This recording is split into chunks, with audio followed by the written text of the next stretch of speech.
shit. Mama might be drinking alcohol. Mama might be hooked on Old English 800 or something. Daddy might be smoking Sherm. You understand what I mean?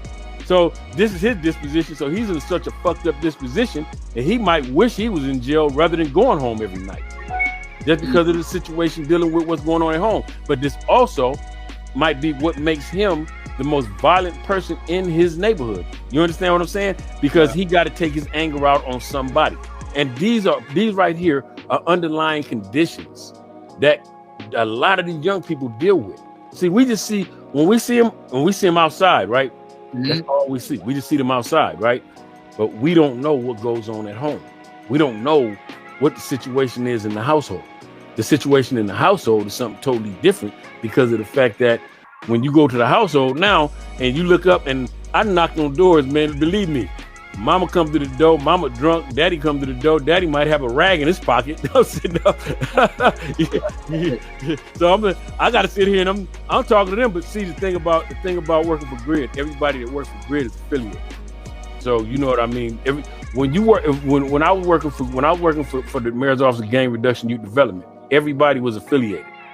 So we worked our own communities. You understand what I mean? So 90% of the youngsters that we worked with, we already knew their families. You understand what I mean? And it was a lot easier because of the fact territorially they would assign us our caseloads. So I would be able to talk to the parents and everybody, right? But it's just a trip because when you walk in, when you see what the youngsters are dealing with, you understand what I mean? And the thing about it is, man, we got so many of these old ass motherfuckers that's bad influences that talk that prison shit that fuck these young people's heads up. That it's ridiculous to where the young dudes believe that this is the shit they should be doing. These young dudes will fuck up their whole lives and just they believe this is what I should be doing. I'm talking to this young dude and I said, man, wait, you from where? He's from 60s.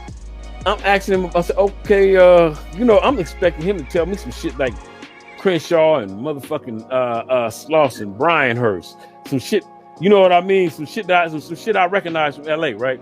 Right. And he telling me, well, I'm from 60, so my daddy was 60 and this and this and that. Well, okay, where your daddy? Your daddy from 60 from where? This motherfucker tell me his daddy from Alabama. I'm like, what the fuck? Hit the notification bell, like and subscribe to our content at Hoodwire TV on YouTube.